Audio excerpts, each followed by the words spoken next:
বিএনপির জনসভা মঞ্চে পলকের শেলিকা।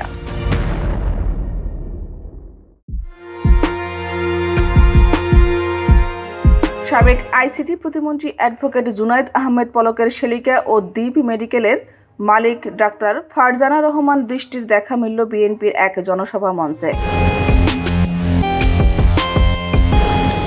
ঘটনাটি ঘটে শুক্রবার বিকেলে নাটোরের সিংড়া উপজেলায় বিএনপির জনসভায়। এ সময় দৃষ্টিকে বিএনপির কেন্দ্রীয় নেতাদের পেছনের সারিতে বসে থাকতে দেখা গেছে।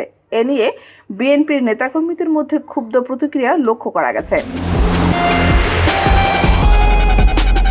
জানা গেছে, ডাক্তার ফারজানা রহমান দৃষ্টি সিংড়া উপজেলা বিএনপির ভারপ্রাপ্ত আহ্বায়ক অধ্যক্ষ আনোয়ারুল ইসলাম আনুর ভাতিজি ও পলকের স্ত্রী আরিফা জেসমিনের চাচাতো বোন।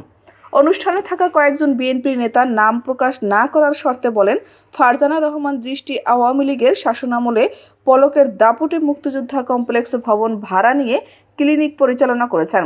এছাড়া তিনি পলকের নির্বাচনের সময় প্রকাশ্যে নৌকার ভোট করেছেন।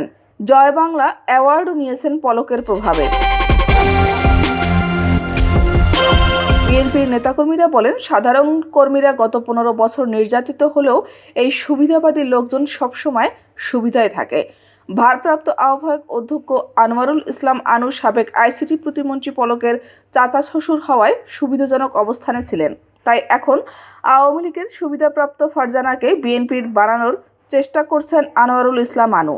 বিষয়টি নিয়ে বিএনপির এক কর্মী তার ফেসবুক পোস্টে লেখেন, সিংড়া বিএনপির জনসভার মঞ্চে জুনায়েদ আহমেদ পলকের শালিকা, তাহলে এরাই কি আগামী দিনের বিএনপি?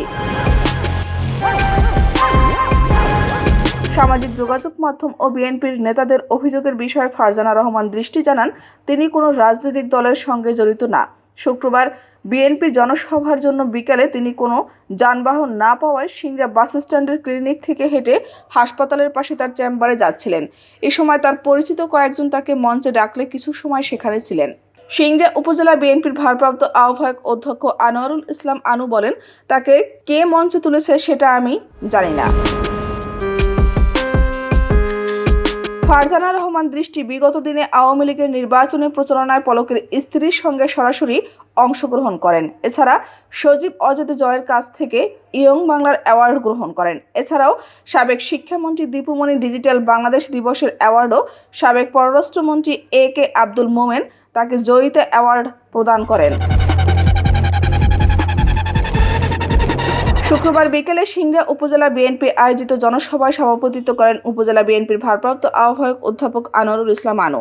প্রধান অতিথি ছিলেন বিএনপির জাতীয় নির্বাহী কমিটির সদস্য ও সাবেক উপমন্ত্রী অ্যাডভোকেট এম রুহুল কুদ্দুস তালুকদার দুলু। প্রধান বক্তা হিসেবে উপস্থিত ছিলেন বিএনপির জাতীয় নির্বাহী কমিটির সদস্য ও সিংড়ার সাবেক সংসদ সদস্য অধ্যাপক কাজী গোলাম মোর্শেদ।